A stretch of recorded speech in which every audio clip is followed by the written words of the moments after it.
With over 60% of our staff being deaf, we've integrated sign language across organizations to ensure seamless communication and collaboration.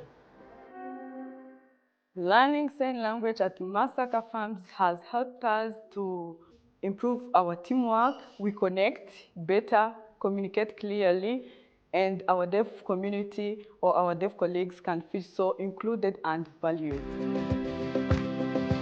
It has made a big difference for me because now I feel more included. We share ideas, work together more easily to communicate, and I don't feel alone. This approach has strengthened the collaboration within the team and also created meaningful opportunities for the deaf community, while also fostering a culture where everyone is accepted and welcomed the way they are. Savannah, Masaka Farms, yeah.